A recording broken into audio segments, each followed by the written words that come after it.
Que el Señor les bendiga abundantemente, que el Espíritu Santo nos ilumine para acercarnos a la palabra de Dios. Vamos a continuar con el capítulo 9 del Evangelio de San Marcos, del versículo 14 en adelante. Nos encontramos aquí con el caso que un padre de familia tiene a su hijo que tiene un mal espíritu. Entonces se lo va a llevar a los apóstoles.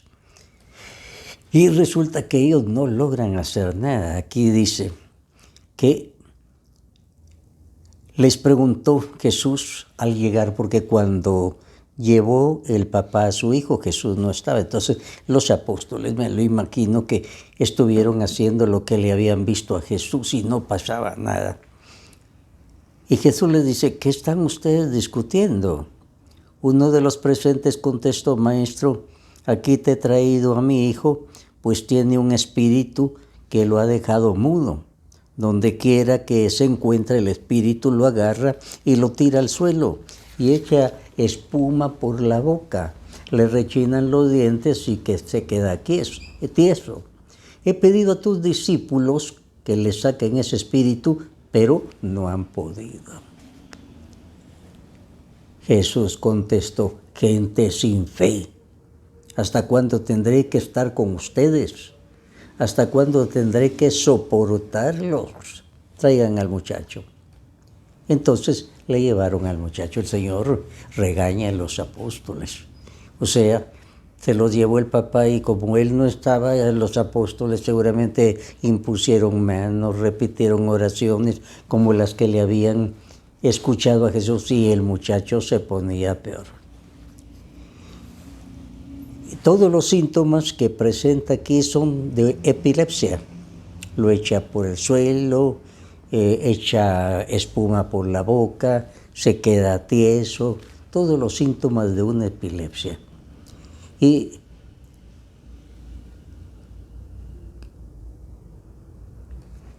el papá se queja con Jesús. Jesús le dijo, ¿cómo que si puedes? Todo es posible para el que cree. Es que el papá le dijo a Jesús, Señor, se lo traje a tus apóstoles, no pudieron. Si tú puedes. ¿Cómo que si puedes? Le dijo Jesús. Todo es posible para el que tiene fe. Entonces Jesús le dice, espíritu mudo y sordo, yo te ordeno que salgas de ese muchacho y que no vuelvas a entrar en él. El espíritu gritó e hizo que le diera otro ataque al muchacho. Luego salió de él dejándolo como muerto. O sea, Jesús le da una orden. Es lo que se llama un exorcismo. Expulsar al espíritu malo con el poder de Dios. Los apóstoles no habían podido hacer nada. Jesús, con una orden, dejó liberado a aquel muchacho. Ahora se acercan los apóstoles y le preguntan al Señor, ¿por qué nosotros no pudimos expulsar ese espíritu? Y Jesús les contestó, a esta clase de demonios solamente se le puede expulsar por medio de la oración y el ayuno.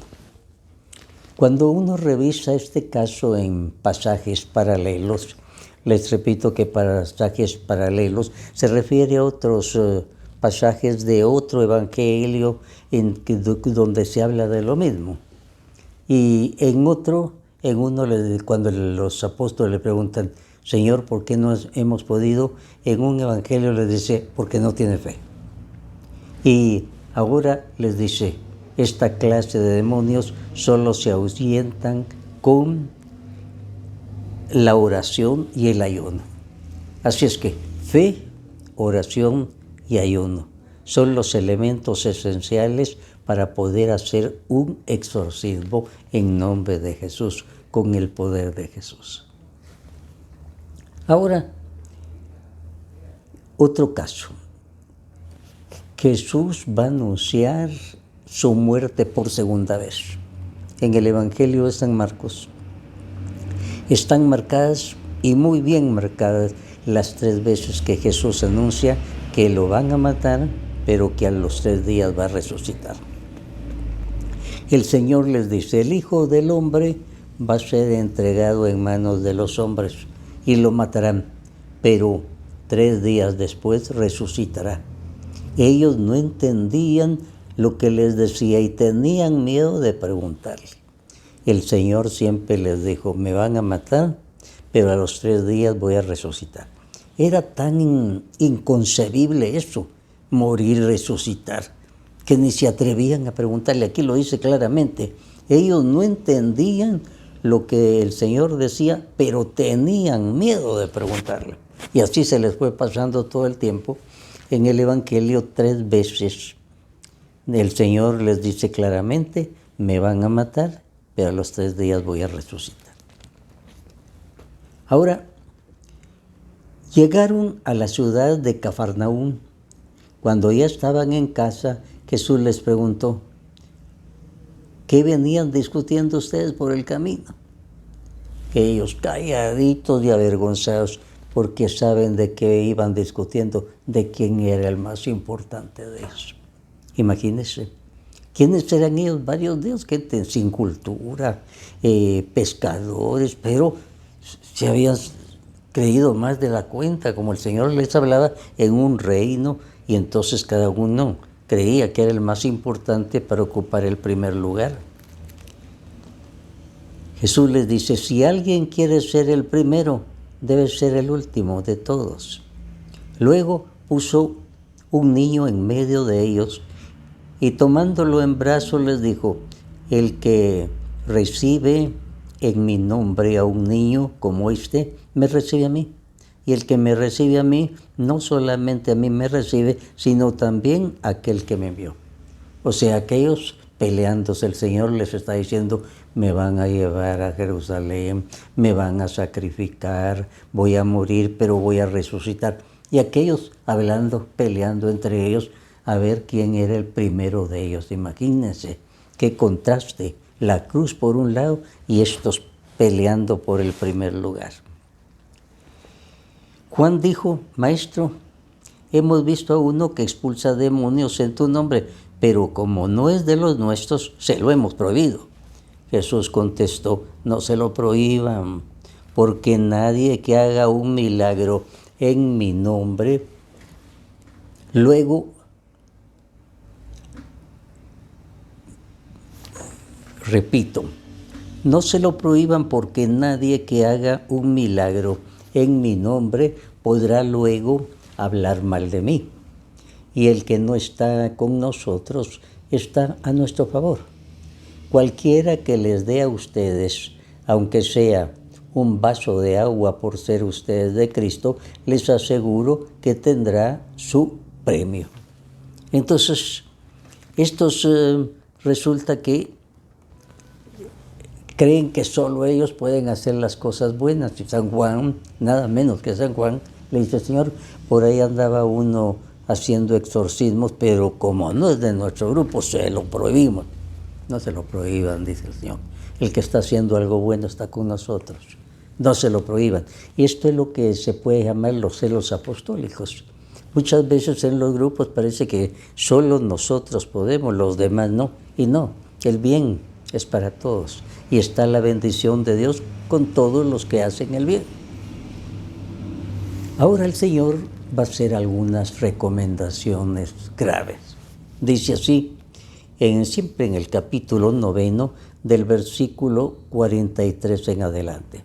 Si tu mano te hace caer en pecado, córtatela.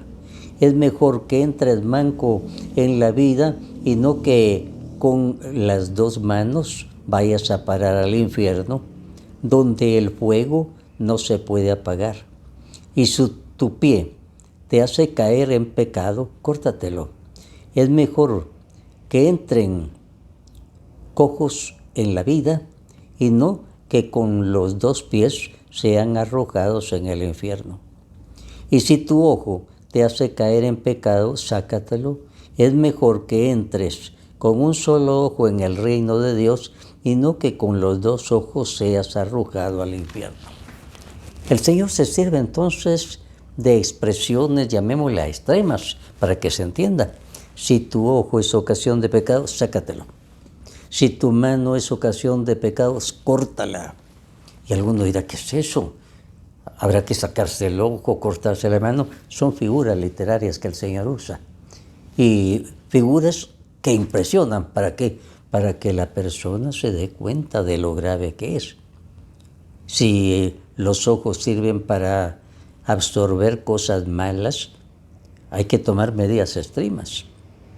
Esto se llama sacarse el ojo, cortarse la mano. Tomar medidas extremas con tal de no caer en pecado grave. Eso es lo que el Señor quiere decir.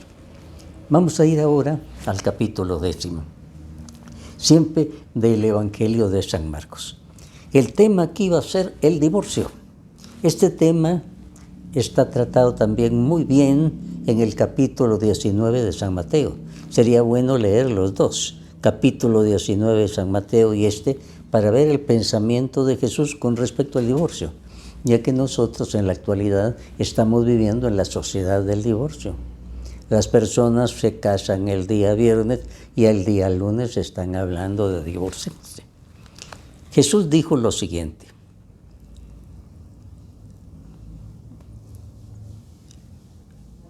algunos fariseos se acercaron a Jesús y para tenderle una trampa le preguntaron si al esposo le está permitido divorciarse de su esposa.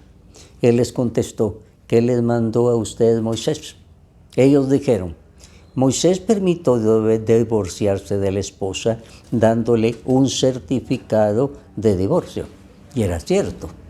En tiempo de Moisés, como el Señor va a decir aquí, tan necios ellos, les digo, mire, por lo menos si se divorcian, denle un certificado de divorcio, porque si no le daban el certificado de divorcio, la pobre mujer quedaba totalmente abandonada en la ciudad. Y por lo menos eso, o sea, el Señor va a explicar por qué Moisés llegó a tomar esta medida extrema. Y les dice, entonces Jesús les dijo, Moisés les dio ese mandato por lo terco que son ustedes. Pero en el principio de la creación, Dios los creó hombre y mujer. Por eso el hombre dejará a su padre y a su madre para unirse a su esposa. Y los dos serán como una sola carne. Así que ya no son dos, sino uno solo. De modo que el hombre no debe separar lo que Dios ha unido. Así es que la respuesta del Señor es clara. Ellos le alegan, Señor, pero Moisés dijo que se le podía dar un certificado de divorcio porque ustedes son de cabeza dura. Pero en el principio no fue así. ¿Cómo comienza la Biblia? El Génesis, en el principio. Y ahí es donde Dios crea al hombre y la mujer y los une. Así es que no es para un momentito, sino para siempre. Entonces el Señor les dice, en el principio no fue. Y ustedes arrinconaron a Moisés y él tuvo que decirle, bueno, pues lo de menos de un certificado de divorcio. Pero esto no es así. Y entonces el Señor aquí pone el sello, dice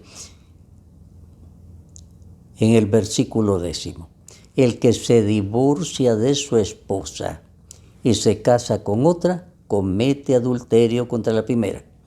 Y si la mujer deja a su esposo y se casa con otro, también comete adulterio. Así es que para casarse se debe pensar bien, es para siempre. Y si se hace en la iglesia, no es porque así se acostumbre, es un juramento para toda la vida delante de Dios. Por eso el Señor dice, no se divorcien. El que se divorcia y va con otra comete adulterio y lo mismo la mujer. Así que el Señor en esto es muy explícito, muy claro en el Evangelio. Ahora, nosotros vivimos en una sociedad de divorcio. Muchas veces no se han hecho bien las cosas, no se han tomado las debidas precauciones, se casan y después viene la gran desilusión. Por eso la Iglesia, que es madre y maestra, para ayudar a las personas, no va contra lo que dijo Jesús, porque esto no se puede anular, la palabra del Señor. Pero sí, la Iglesia como madre y maestra estudia el caso y ve que muchas veces se casaron, hubo una ceremonia religiosa, pero en el fondo no había una base para un sacramento. Les voy a poner un ejemplo muy común y muchas veces descuidado. Se casaron, pero resulta que él es homosexual, no lo dijo, y entonces es una calamidad el divorcio. A la pobre señora no se le va a obligar que siga así. Y se examina una comisión de la iglesia y mire, aquí faltaba una base, aquí faltaba una base para que hubiera un sacramento de la iglesia. Entonces, ahora que se sabe eso, hubo una ceremonia, pero ahí no hubo un sacramento, porque había de por medio un elemento que impedía el verdadero matrimonio religioso. Les estoy poniendo un caso. Y así como eso, hay otros. A veces de tipo psicológico, se casó con ella y resulta que ella es una loca, pero nunca apareció o no quiso ver el otro esas cosas durante el noviazgo y a nadie se le va a olvidar exigir que siga con una persona loca. Él no quiso casarse con esa persona. Es decir, faltaba un elemento esencial para que hubiera un verdadero sacramento. Hubo una ceremonia religiosa en la iglesia, pero no un sacramento. Entonces todo eso solo lo estudia la iglesia, porque si uno va a dar su opinión, pues se favorece uno a sí mismo. La iglesia tiene un tribunal eclesiástico para que estudie esos casos matrimoniales y vea si se puede hacer algo. No se va contra el Evangelio de ninguna manera, sino que se está estudiando que no hubo la base para que hubiera un sacramento. Seguimos adelante. Aquí se trata del caso de un hombre rico. Ahora estamos capítulo 10, del versículo 17 en adelante. Dice así: Cuando Jesús iba a seguir su viaje, llegó un hombre corriendo. Se puso de rodillas delante de él y le preguntó: Maestro bueno, ¿qué debo hacer para alcanzar la vida eterna? Jesús le contestó: ¿por qué me llamas bueno? Bueno solamente hay uno, Dios. Ya sabes los mandamientos: no mates, no cometas adulterio, no robes, no digas mentiras en perjuicio de nadie, ni engañes, honra a tu padre y a tu madre. El hombre le dijo: Maestro, todo eso lo he cumplido desde joven. Jesús lo miró con cariño y le contestó: una cosa te falta, anda, vende todo lo que tienes y dáselo a los pobres, así tendrás riqueza en el cielo, y luego ven y sígueme. El hombre se afligió al oír esto y se fue triste porque era muy rico. Jesús miró entonces alrededor y dijo a sus discípulos: qué difícil va a ser para los ricos entrar en el reino de Dios. Estas palabras dejaron asombrados a los discípulos, pero Jesús les volvió a decir: hijos, qué difícil entrar en el reino de Dios. Es más fácil para un camello pasar por el ojo de una aguja que para un rico entrar en el reino de Dios. Al oír esto se asombraron más aún y preguntaban unos a otros: ¿y quién podrá salvarse? Bueno, fíjense que Jesús aquí les dice: es más fácil que un camello pase por el ojo de una aguja que un rico se salve.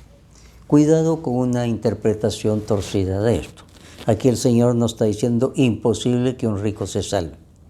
Está diciendo que el que tiene mucha riqueza tiene también mucho estorbo para su salvación.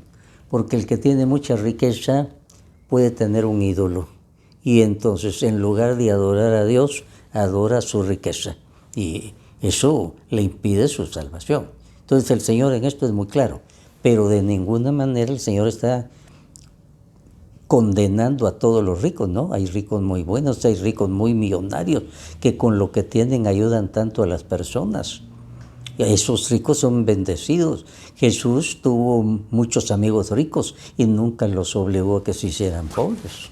Uno de ellos, José de Arimatea era rico. y él es el que va a donar el sepulcro de Jesús para que lo entierren ahí. Así es que cuidado con interpretar mal, porque a veces con ciertas tendencias sociológicas algunos se agarran de versículos de la Biblia para hacerlo decir lo que no dijo Jesús. Esto es muy importante. Ahora vamos a seguir en el versículo 32 del capítulo 10. Se dirigían a Jerusalén y Jesús caminaba delante de los discípulos. Ellos estaban asombrados y los que iban detrás tenían miedo. Jesús volvió a llamar aparte a los 12 discípulos y comenzó a decirles lo que le iba a pasar. Como ustedes ven, ahora vamos a Jerusalén, donde el Hijo del Hombre va a ser entregado a los jefes de los sacerdotes y a los maestros de la ley, que lo condenarán a muerte y lo entregarán a los extranjeros. Se burlarán de él, lo escupirán, lo golpearán y lo matarán, pero 3 días después resucitará.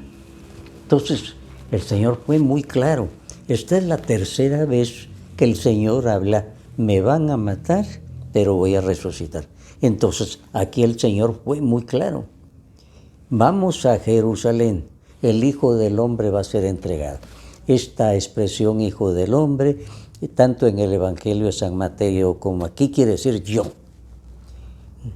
Daniel había tenido una visión en que vio al futuro Mesías y dice, no me van a creer, lo vi como un hijo de hombre. Y Jesús se apropia esa expresión, se la aplica a él mismo. Cuando en el Evangelio Jesús dice el Hijo del Hombre, quiere decir yo. Y Jesús les dice, me van a llevar, me van a matar, pero al tercer día voy a resucitar. Y ellos se quedan ahí y no le dicen, Señor, danos más explicación de esto. Sencillamente se quedan callados. Ahora, el Señor les está hablando de su muerte, de que lo van a crucificar en Jerusalén. Y los hermanos Santiago y Juan salen con algo que no tiene nombre. Se acercaron y le dijeron, Maestro, queremos que nos hagas el favor que vamos a pedirte. Él les preguntó, ¿qué quieren que haga por ustedes? Le dijeron, concédenos que en tu reino glorioso nos sentemos uno a tu derecha y el otro a tu izquierda. Los demás se pusieron furiosos. Estos 2 hermanitos son sinvergüenzas. Cada uno quería el primer lugar. El Señor les dijo,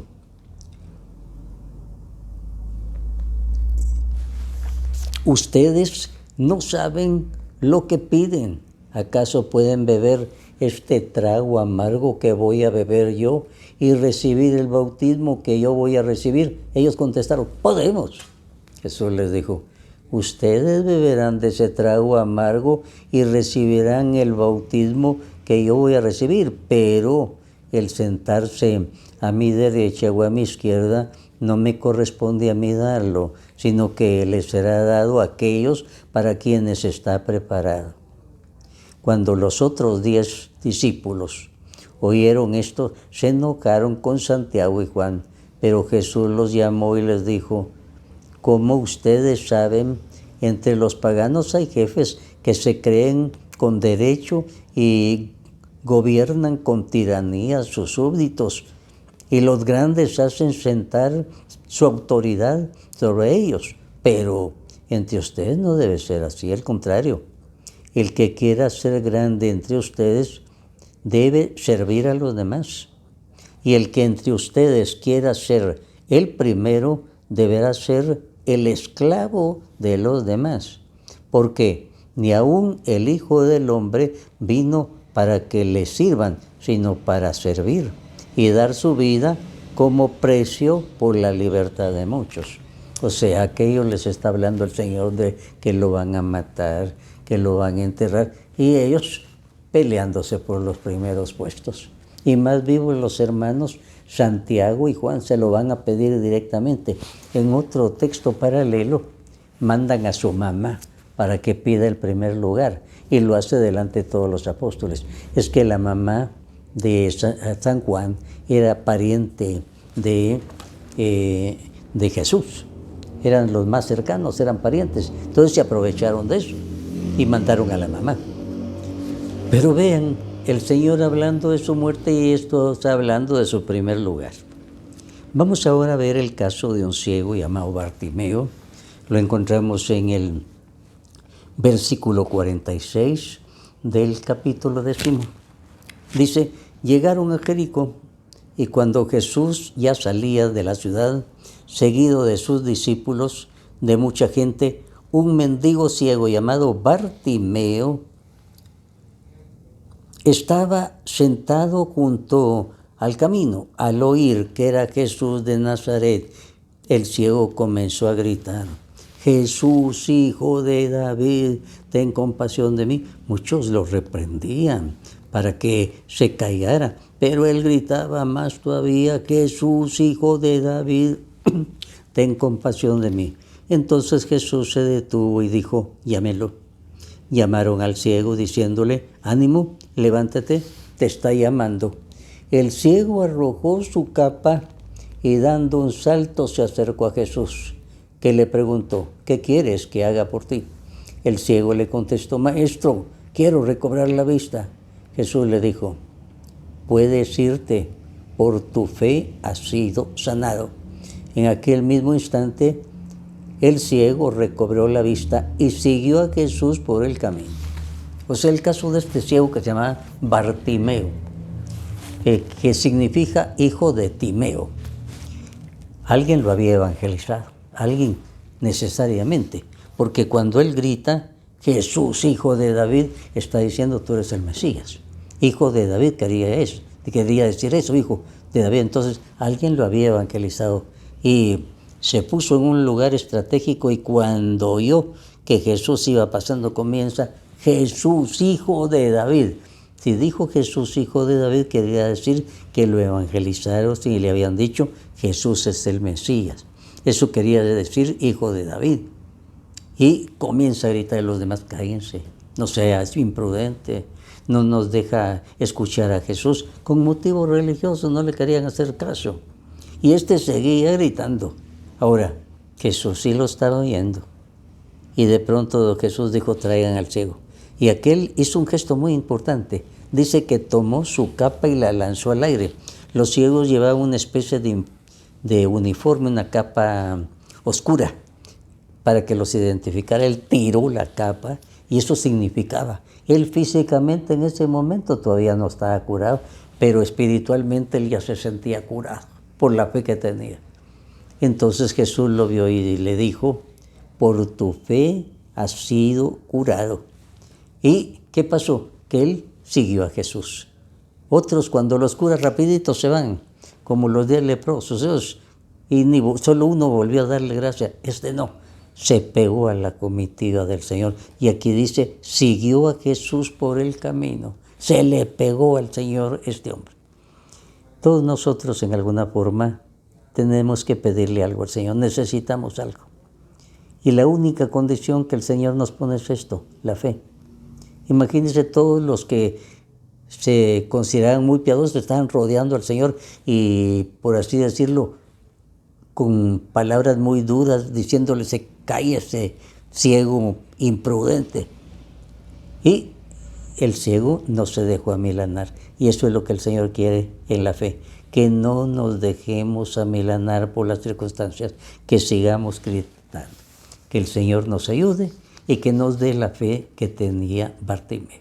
Que así sea para todos nosotros. Amén.